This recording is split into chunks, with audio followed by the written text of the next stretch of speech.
All right, I want to welcome you today. My name's Kenny Craig, and I'm President and CEO of the Greater Hamilton Chamber of Commerce. It's such a thrill to be here today. What a great day in Hamilton, Ohio, right? Yeah.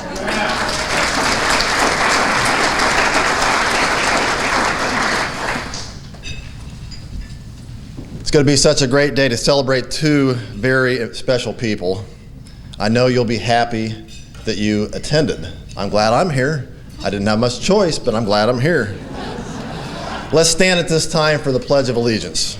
I pledge allegiance to the flag of the United States of America and to the republic for which it stands, one nation, under God, indivisible, with liberty and justice for all. You can be seated, continue eating if you haven't finished your meal.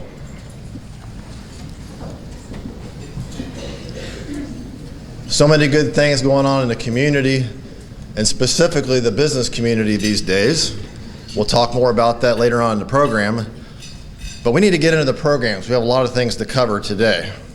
I want to first thank our event sponsor, First Financial Bank. Please raise your hand. First Financial Bank, let's give them a hand.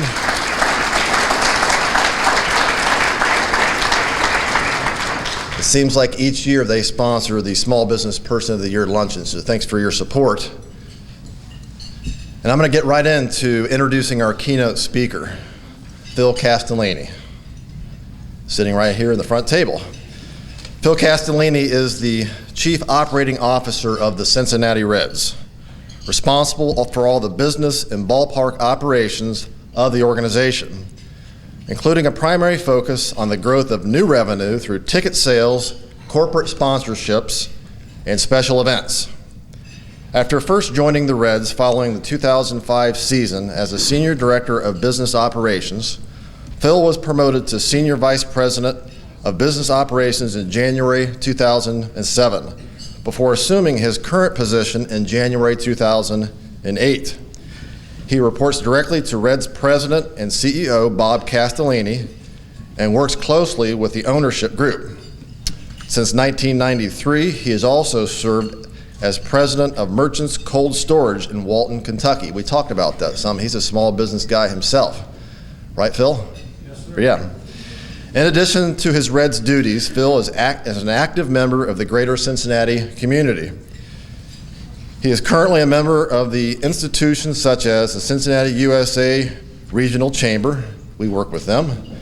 Cincinnati Parks Board, Reds Community Fund Executive Committee, Young Presidents Organization, Commonwealth Club and Queen City Club, which formerly on the board of the Joy Outdoor Education Center, the National Underground Railroad Freedom Center, and the Cincinnati Museum Center. A graduate of Babson College, Phil has a Bachelor of Science, Marketing and Entrepreneurial Studies, and a minor in Literature. Phil and his wife Britt reside in Cincinnati with their 5 children. Please join me in welcoming Phil Castellini.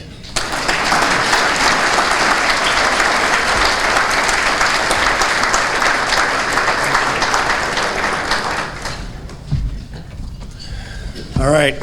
I always hate hearing that bio introduction. We've established that I can read, and I did go to college, so we got that going for us. I'm going to talk a little bit about All-Star. You know, it's a great day in Hamilton. It's a great time for Cincinnati as well. I've been here my entire life, and that was what we were most excited about in hosting the All-Star game this year. It was really perfect timing. There's never been more going on in the city of Cincinnati in my lifetime. And just driving out here to Hamilton, I can tell there's a lot going on in Hamilton as well, a lot of construction, a lot of new things happening, and that is exciting as well. Our goal of getting the All-Star game back to Cincinnati, again, last time it was hosted in '88, and that was really when it was just a game. It was a game. There was a little banquet, I think, the night before. It's really become the week-long baseball kind of event that has evolved into over the last, 10 or 15 years. And so really, as soon as we bought the team in 2006, that was one of our goals, was to get the All-Star game in Cincinnati. And we started immediately benchmarking what it was going to take to get the game. You had to fill out an application, apply 3 years at a time. Naturally, it generally shifts from American League to National League back and forth, so we tried to navigate where it would go. They seemed to be gravitating towards the cities with new ballparks, and we had a big game plan in place and worked with the local sports groups to get that done. And after doing this for about 3 or 4 years, I finally looked at Dad and said, is there something different we need to do? A committee? Should we go to New York? Is there a group of owners that's in charge of this selection thing? Is again some kind of selection committee or what have you? And he looked at me and he said, the selection committee is a committee of one, and it meets every morning when Bud Selig shaves. And so once he educated us on that, we officially made that Dad's task to hassle the commissioner to try and get the All-Star game, because it was very political as well as it was. The community had to be prepared for the scale of the event. We hosted the Civil Rights game in both 2009 and 10. And that was part of our goal, to show the league we were ready for a jewel event. We brought the Civil Rights game to Cincinnati out of a minor league. It was in Memphis in a minor league park as an exhibition game. We did it for 2 years here in Cincinnati as an official regular season game, and really built a weekend-long event around that. And frankly, the Civil Rights game never was as good, nor has it been as good since it left Cincinnati. Not everybody, I think, really put the same energy behind it that our community did, and that event has struggled since. But what it did do was show the league we were ready for this event. And as a matter of fact, in 2012, early 2012, when Dad was really starting to make some traction with the commissioner, we, at the Civil Rights game, had been announced one of the next cities to get an urban youth academy. We had actually already been operating our urban youth academy in the old Cape facility as a temporary facility, but we were supposed to get a big financial commitment from the league so we could build a new one, which we eventually did and opened last year in Roselawn. And so we were moving towards getting the commissioner to come and make an announcement about that gift. And of course, like anything else here, we like to do it bigger and better. So we needed more money from the league than the other urban academies had gotten. So it was taking a little bit more time. And they were struggling with the city that needed to host it in 2013. And we actually had an offer from the league to do the All-Star game in 2013. But the convention center and the hotel rooms were already booked. And so, and it would have been difficult to scramble to do it in less than 9 months of planning, but that's a little anecdote that not a lot of people know, is we actually almost were able to host the event in 13. But I'm glad we didn't for a couple reasons. One of which, we weren't ready, and two, the city wasn't ready. If you think about what 2013 looked like downtown Cincinnati compared to what it looked like this past summer, the Banks development, first phase open, second phase under construction, that entire riverfront park is open and operational now. None of it was or would have been in 13. So really exciting times to have that event take place as it did. So we make the announcement in January of 13 that we're going to get the event in 15. And what happens when you host the event, what you basically do is work the event in the city that hosts it prior to your hosting it. So we sent about 40 people to Minneapolis and worked that event. I've been going to All-Star games every year since 2006, benchmarking. But what that looked like was I went to the All-Star game and partied for 4 days and just made sure I understood what that looked like. Well, then I went to Minnesota and actually worked the event, and I was like, oh man, this is going to be a lot of work. I remember walking the underbelly of Minneapolis' stadium, and that's the first time I got the holy cow moment of what a big undertaking this was going to be. And I walked the TV compound, and they had every inch of the tunnels down in the bowels of the stadium were full of photographers and storage and uniforms. And I mean, it was just the most unbelievable production I've ever seen. And the TV compound, for example, and we just had the same thing happen in Cincinnati.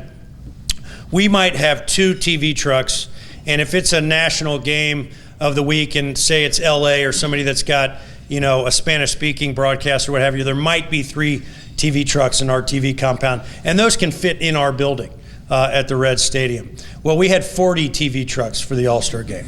And then the TV compound expanded all the way across Short Broadway, which is between the U.S. Bank Arena and our stadium, and then wrapped around the back of the building on Mering Way. So just as a small example. Media credentials. We might hand out, 30 media credentials on a game day. 3,000 media credentials were handed out for All-Stars. So just to give you an idea. So we kind of, got our eyes wide open in Minnesota and then spent the next year really planning in earnest.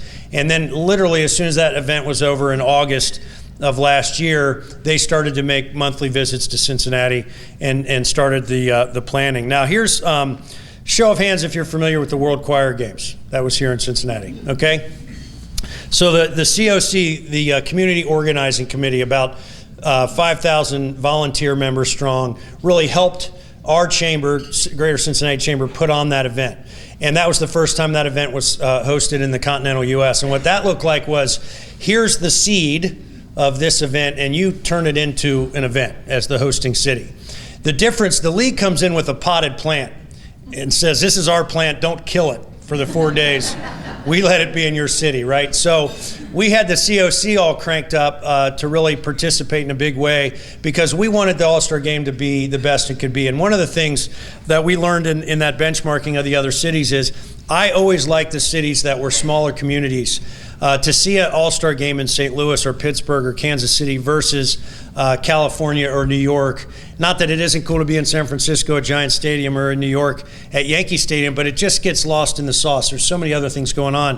Where those smaller communities, the All-Star Game was the thing going on. The entire community wrapped itself around the event, and that's when I knew Cincinnati was going to be a great hosting city. So we got the organizing committee cranked up, but I got to tell you, there was some odd pushback from the league, not comfortable with the things that we wanted to do to go above and beyond. The All-Star Game presentation that the league was putting on was basically from Fountain Square to the River Convention Center to the hotel block. That was really their activation. One of the things I figured out really early on is you've got basically 3 events at the stadium. A little over 42,000 people are going to see those. The league takes 23,000 of our tickets right off the top. And so we came to the realization real fast that we're going to host this event in Cincinnati. And at the end of the day, not that many Reds fans in Cincinnati and Greater Cincinnati, and really what we call Reds country, 150-mile radius, not all that many people are going to get to experience it firsthand at the stadium. So how are we going to make this community feel like they're engaged in this event if it's a very difficult ticket to get? So that's why we wanted to make sure we had a lot of activities that you could attend. And so we had the activation all the way through downtown, up into over the Rhine, over into northern Kentucky as well. We had events like the Color Run, the free concert at Paul Brown Stadium, the red carpet show, which we infused a little bit of our opening day parade magic on that. The convention center, certainly everybody could attend. So these are things we spent a lot of time and raised a lot of extra money. With the COC's help, we had a goal to raise about $600,000. We stretched it to $8 million, and we wound up raising $1.4 million to put on the extra events that you saw all over Cincinnati. So I was on kind of that fundraising bandwagon, and we had an agreement, the COC and I. Every dollar we raised over the stretch goal, I could do whatever I wanted with. And that worked out pretty good because that got us the zip line and some of the cool building wraps and the mustache benches and some other graphics that you saw all over town that were seamless. If you didn't know it, it all looked like part of the big package that the league rolled out. But I want to make sure I give a lot of credit to that volunteer group and the folks and the companies that helped raise dollars to make that happen, because that's really what made this city shine. I also got to give a shout out to just Cincinnati in general. Police, fire, the mayor's office, city manager's office, they were unbelievable in helping us host and do everything that we could do. My title somewhere along the line became Director of Shenanigans, and so we made sure we had a fair amount of fun, and it really was an enjoyable event, and we were proud hosts, and I don't think the city's ever looked better in the national spotlight. I'll give you a few anecdotes about those couple days, and then I've got some stats, and then I'd be happy to answer any questions. So the weather rolls in. So we've done all this hard work, 9 months. It's like a second job for about half of our staff. We get to the weekend, the week, and frankly, it starts about a week ahead of time. We had 8 different days of ribbon cuttings. We did 8 projects, spent about $8 million all over greater Cincinnati and northern Kentucky with community legacy projects. We're doing ribbon cuttings all week. You know, we get to the weekend, and here comes the weather. And so I can tell you that we had meetings on, so Sunday was the Futures game, and that's the minor league all-star game, and then the celebrity softball game, which was really entertaining. And then I was fortunate enough to go to a VIP event that the league throws that had Snoop Dogg performing. Now, Snoop doesn't come on stage till about 2:30 in the morning. And I'm not that old, but that's definitely past my bedtime. Kenny mentioned the 5 kids, you know what I'm saying? I don't stay up till 2 in the morning anymore. But I did, and then I maybe got home at 4, and we had a 7:30 meeting with the commissioner at the stadium to talk about weather.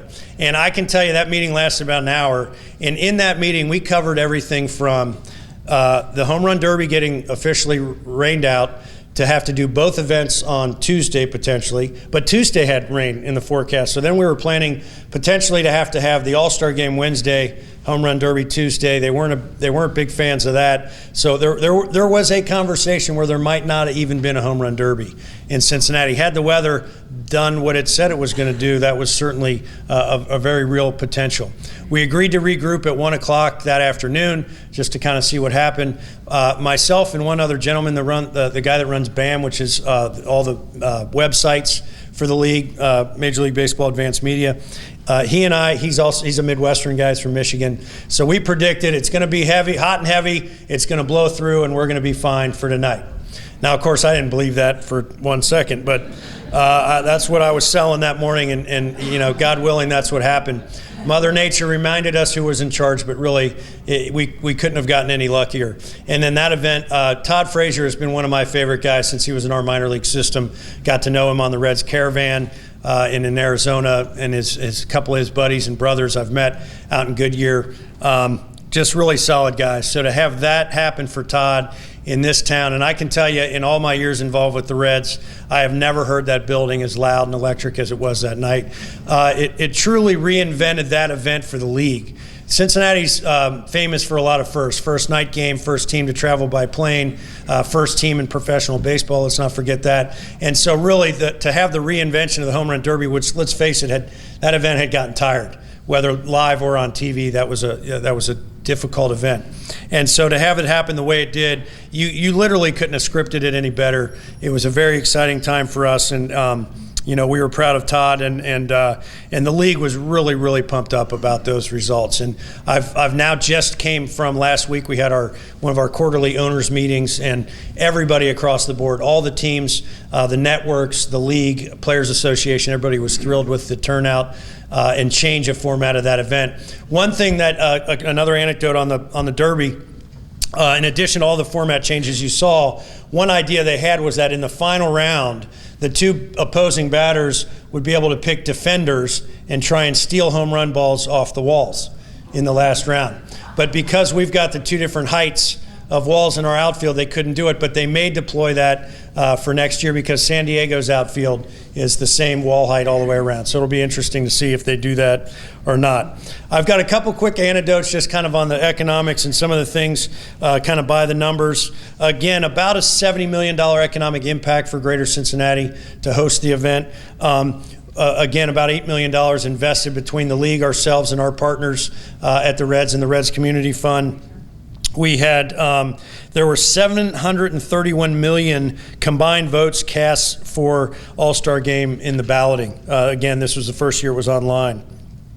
We had 25.5 million votes for the Franchise 4. And again, our voting of the Franchise 4, not only did we get in our social media campaign to get Frazier a starter, we also put a major campaign behind Johnny Bench to get him to be one of those Franchise 4 of all time greatest players, greatest living players of today. Also another special moment for us. We had 9.28 million people view the Home Run Derby, the largest audience since 2010.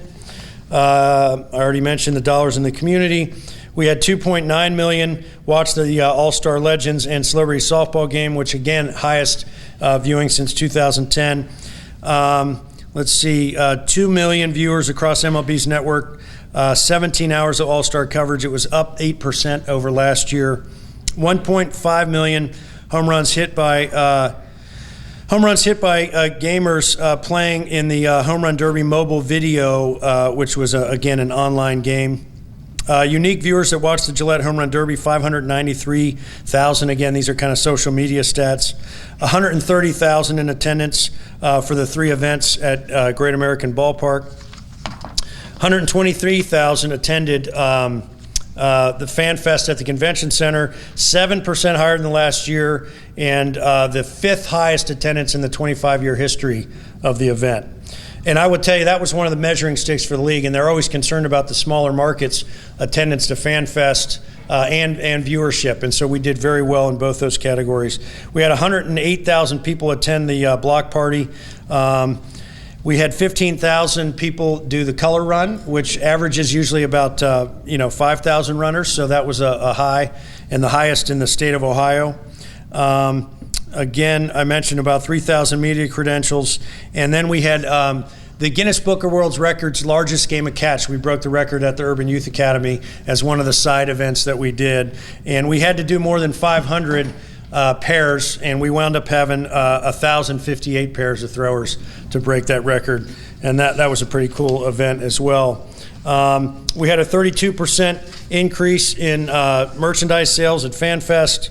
We had a 16% increase in merchandise sales at the ballpark over last year, and a record-setting data volume used by fans. And oh, by the way, we got Wi-Fi working at the ballpark like a week before the event, too. And we had, this goes right over my head, so the techie people in the room can go, wow. 4.94 terabytes of data consumed, whatever that means. Okay, that's a lot of stuff being passed around on phones and videos and such. So, again, it's an exciting day in Hamilton. It's been an exciting summer here in Cincinnati. We were proud to host the event. And again, just a great job done by all, COC, the city, all of our staff. And I'd be happy to answer any questions if we got time, Kenny. If Major League Baseball goes to a bidding process of those future games down the road, will Cincinnati and the Castellini family be interested? Yeah, no question. But you can imagine we'll wait 25 plus years because they really do kind of get around, and they are going to they're making that bidding process a little bit more rigid. It's no longer the committee of Bud, right? So it's with the new commissioner, it's a much more transparent, open leadership forum. And so I think you'll see it be a little bit more of a rigid democratic process, but you'll still have to kind of migrate around the league before it circles back here. But we'll absolutely have our hand up every opportunity.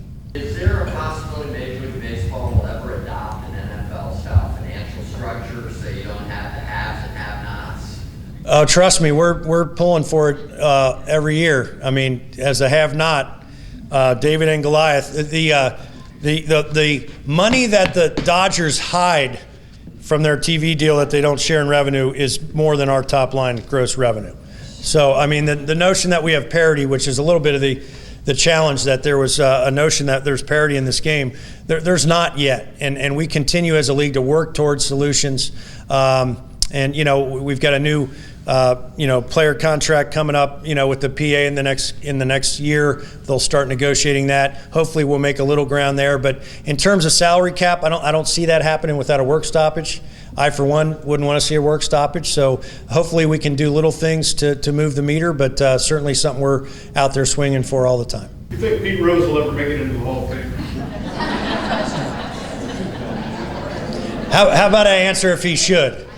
I think he should be awarded, that kind of status for what he did on the field. Pete's one of the best baseball minds in the game. And unfortunately, Pete can't get out of his own way sometimes.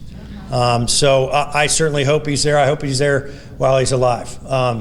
And I can tell you that, we're making plans to get him into our Hall of Fame for starters, and we'll just control what we can control.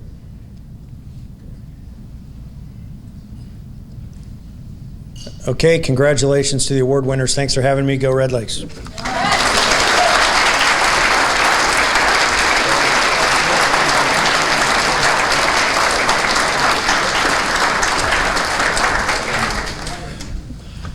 Thank you, Phil.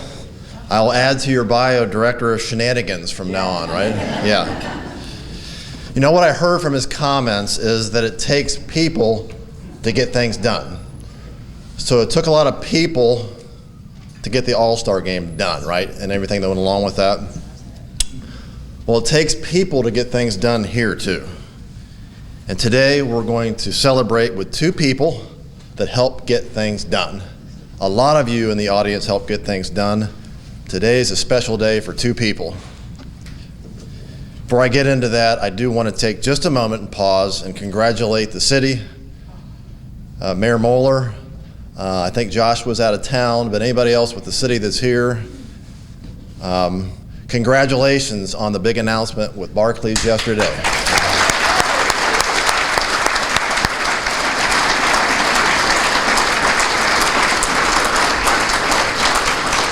I was with Mahendra last night, and he was walking on air, literally. I'm excited about the impact for small business in Hamilton. So now I get to introduce this year's recipient of the Hamilton Heritage Award for Outstanding Community Involvement. Before I do that, I want to remind you that it is the 14th year for this award, and the recipients are selected by past recipients of the award. I'm going to recognize the past recipients of this award in attendance, and please stand when I call your name and hold your applause to the end. Those past recipients are Mary Reimer. I know I saw Mary somewhere. Stand, please. Joe Blue. Nancy Wiley. Mike Dingledine. Mary Pat Essman. And sitting at the front table, Joel Fink. Let's give them a hand.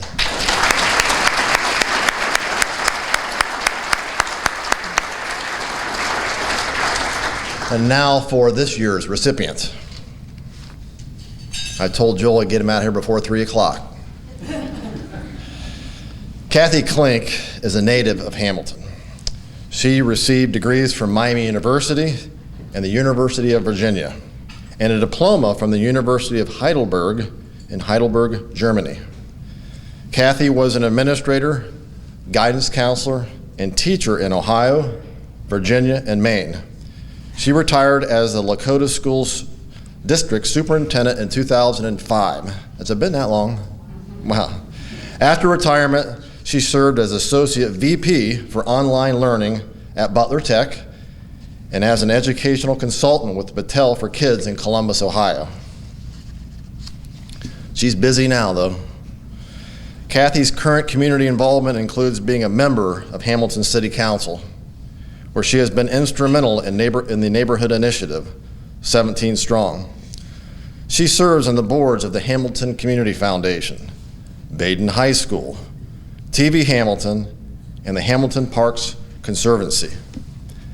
Kathy also serves on the Education and Start Ready committees of the Hamilton Community Foundation, Lifespan Plan Giving Council, and the City of Character Committee, the Green Committee, and the Hamilton City Schools Business Advisory Council, and the Hamilton Vision Commission. Now I can breathe.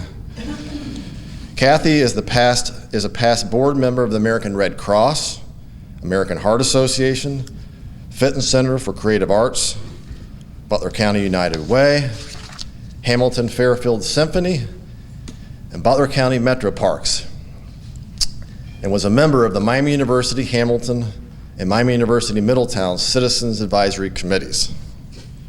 Kathy not only volunteers her time on boards and committees, because you're going to see her around town, she dives into hands-on work and can be seen serving beer during the summer concert series at River's Edge. I've seen it. And Operation Pumpkin. She participates in the citywide cleanup and the neighborhood and parks cleanup events. She is a volunteer with the important Skills Central program. Why do I say important? Well, I'll tell you why. It's a program so important to the mission of the Chamber, as it has as its focus matching individuals with the jobs available in the community. And the work that's being done to keep up with you, Pat, and the rest of the city, we're going to need a lot more workers, right? So we're going to continue to work on that. Ladies and gentlemen, please welcome this year's recipient of the Hamilton Heritage Award for Outstanding Community Involvement, Kathy Klink. Congratulations.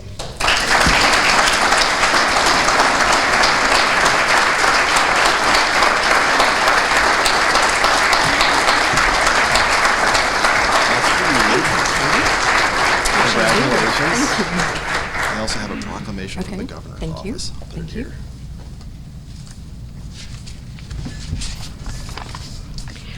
I think it's great fun that Kenny invited us all for lunch today.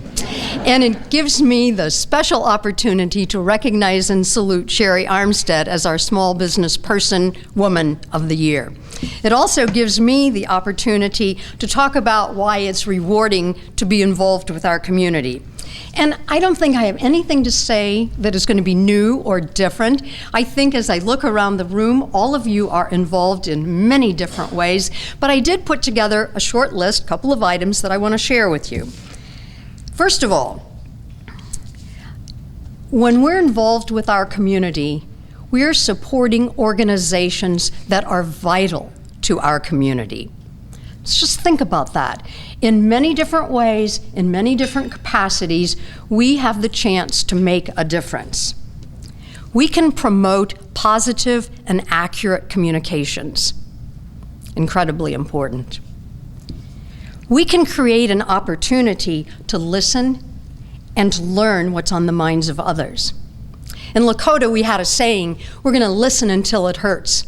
Literally, we meant that because it's so, so important to understand what others are thinking and what's going on. Community involvement also helps establish the vision forward to ultimately create the best city of Hamilton possible. Again, not new ideas, things that you all are involved with and do as well.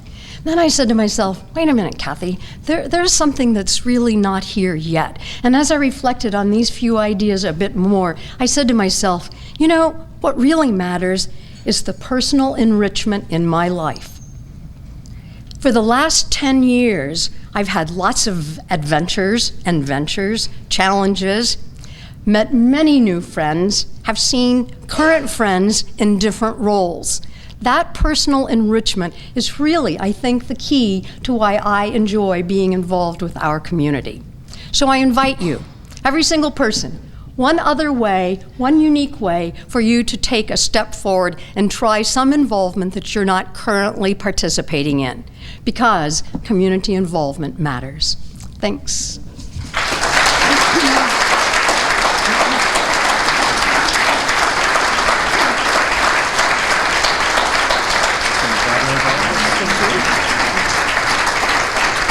Thank you. Thanks so much. Thank you.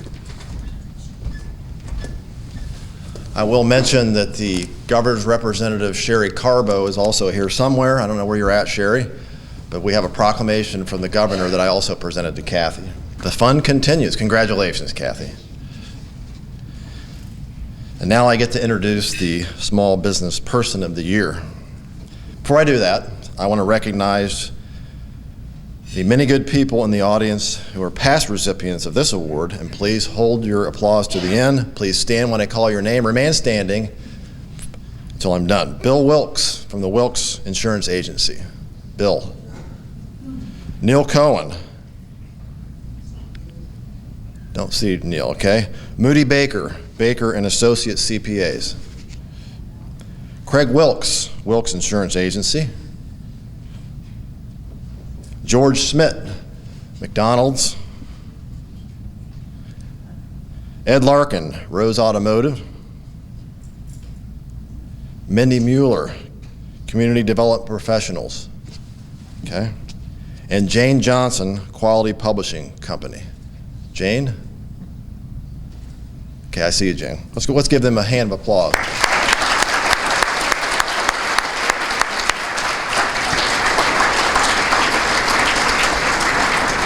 I couldn't see you, Jane. The other guy was standing in front of you there. Hi, Bill. Next, it gives me great pleasure to introduce the Small Business Person of the Year, and that person is Sherry Armstead, with art off Symmes and art on Symmes, as she explained to our keynote speaker today. Sherry Armstead is a native of Oxford, Ohio, and a lifelong resident of the region. She left the real estate business and opened Art on Symmes in 2002 to fulfill a dream that she had. She transformed her real estate offices into a space with unique items by American artists, serving as an outlet for them to showcase and sell their work.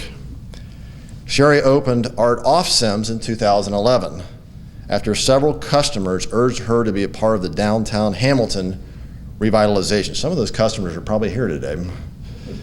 Sherry started in Hamilton as a gift shop, but then saw the need for women's clothing as there were many women working in the downtown area. She has devoted a section of her shop to address this need. Shortly after opening, Art off Symmes faced many challenges. I remember them. The store was surrounded by construction, and sidewalk closings were ever present. The price of progress, right?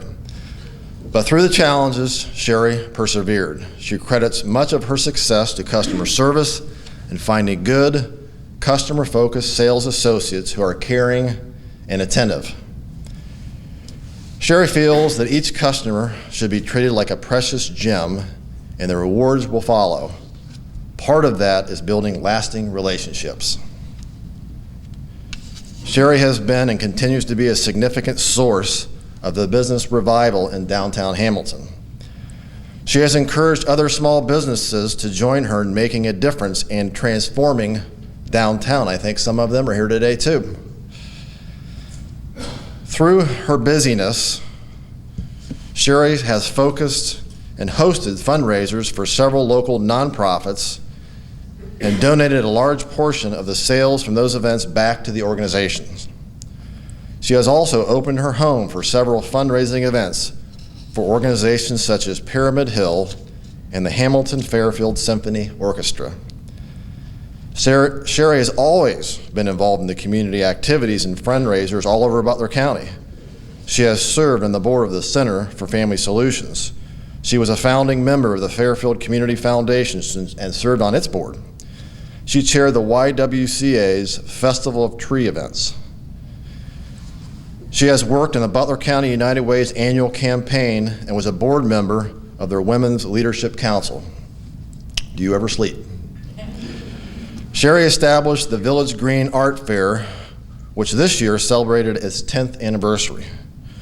She created a successful fundraiser while partnering with Fashion Bug Stores and Neighborhood Housing Services of Hamilton that raised over $10,000 to aid a welfare-to-work mother of 8 with decent, affordable housing, counseling, and job opportunities. Sherry serves on the City of Sculpture Board and was a driving force in establishing Art Fest at Ice Fest, which she has chaired since its inception 6 years ago. Has it been that long? She has aided the board also by helping to acquire some of the sculptures you see around town, most notably the big guitar and the family of 4 at River's Edge Park. Sherry lives in Liberty Township with her husband Lou and 2 precious canines, Diva and Dude. Got that right, didn't I? Yeah. Sherry has 5 children and a house full of grandchildren. Before I introduce her, the last thing I purchased there were some nice earrings for my daughter, who made my day a couple weeks ago when she sent me a picture of her wearing her kitty cat earrings, and I almost lost it. I almost needed those tissues at that time. So, ladies and gentlemen, please welcome to the stage the Chamber's Small Business Person of the Year, Sherry Armstead.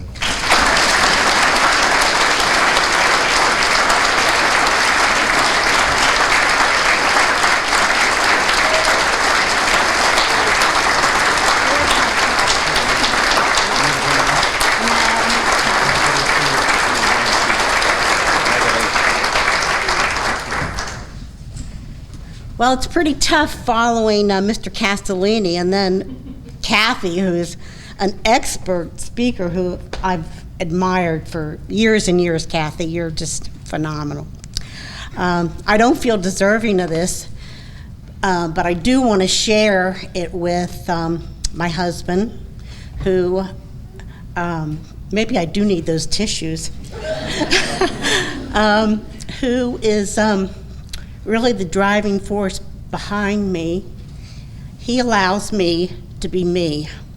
And so many of us fight that every day and aren't able to be ourselves. But to have the love and support of someone behind you who, right or wrong, disagree or agree, he's there, and I know it.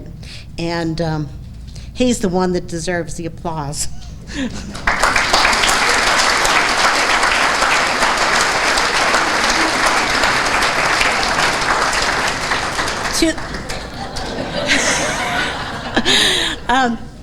Two other very special people, my daughter Debbie and my son Steve, who just brought the tissues.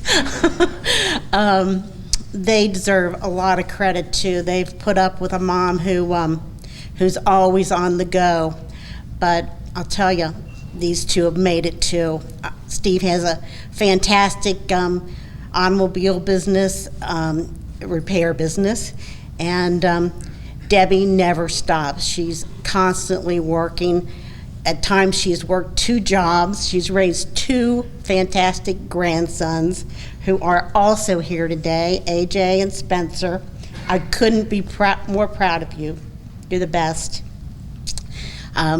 Steve's fiance Tina's here, and her love and support has been amazing to me, and I thank you. And then at the table next door, I have to give so much credit to these wonderful women. The staff, if you all would stand, all of you that have worked or work with us. Rita and Roger, you need to stand up too. These two are unbelievable. They have been with me 14 years. They do not get paid. They volunteer, each of them, once a week. I met them in an art class years ago at the fitness center, and I guess they felt sorry for me. Rita's now my chief gardener, and Roger is the best sweeper, fix-it man in the county, even though he lives in Hamilton County. He is terrific, and they're always behind me no matter what, and I thank all of you. Thank you.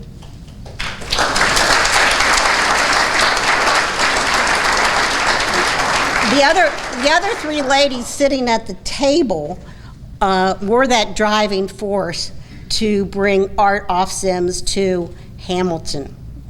I have always said at Art on Symmes, people say, well, where do your customers come from?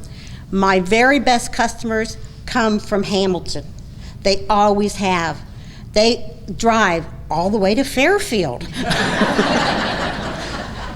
And so it seemed, kind of crazy to a lot of people that you'd open a store so close together. But I knew things could happen in Hamilton. I don't know, I just felt it was the thing to do. So after much urging and probably a few disagreements with the guy I sleep with, we finally decided to do it. And it's worked out. It's been tough times, and there were times when, I don't know if, there's some people from Larry Warner here. Larry thought that probably it wasn't a good idea a couple of years ago. He said, they might consider you a hobby rather than a business in Hamilton.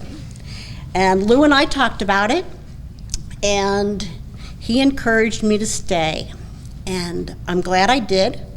We have considered it a community service, but it's been the most worthwhile community service I've ever performed. And now that I see Hamilton grow, now I see Barkley coming to town yesterday, isn't Hamilton amazing? It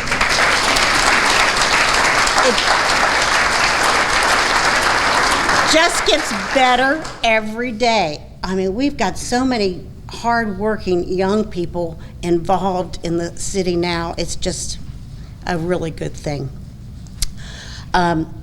Is there anybody here who has worn something from Art on Symmes? Would you stand up?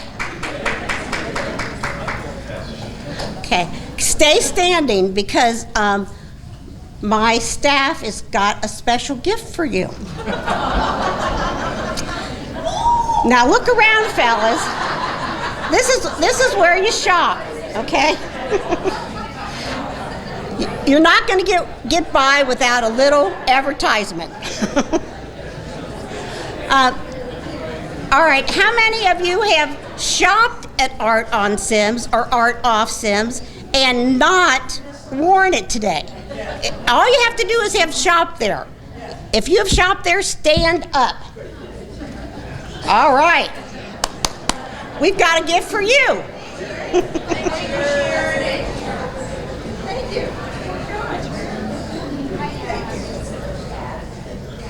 Now, who's left? Now you have to stand up.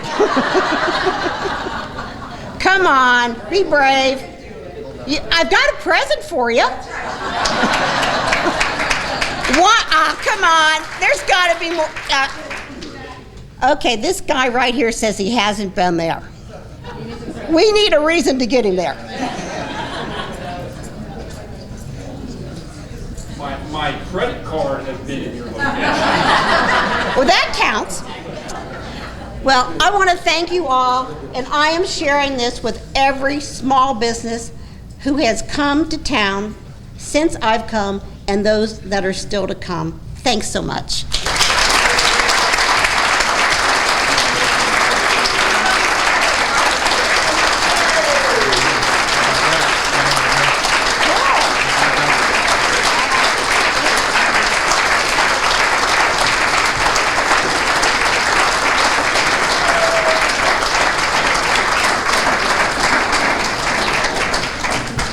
I told you you're going to be glad you came. Aren't you glad you came today? I'm going to repeat what a great day the last 2 days in Hamilton. Thank you so much for being here. Thank you to the Small Business Person of the Year judges, in addition to myself, Mike Dingledine, Mayor Moeller, Jane Johnson, Terry Bucco from Cox Media Group, and Ron Smith from American Printing. I want to thank the Chamber's Centennial sponsors, the City of Hamilton, Fort Hamilton Hospital, Mercy Health Fairfield Hospital, StarTech, and Time Warner Cable Business Class. Let's give them a hand.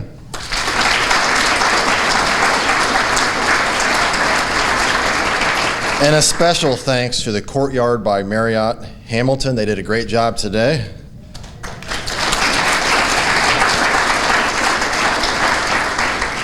Their Journal News for their coverage of this event, I'm sure.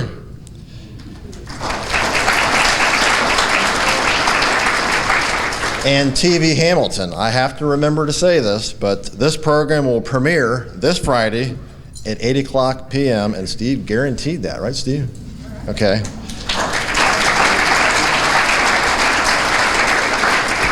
Most importantly, congratulations to Sherry, to Kathy, for all the great things you're doing and how you've inspired a group of people to continue to do great things.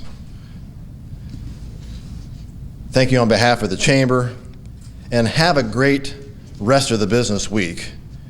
We encourage you to go out of your way to meet and exceed your customers' needs.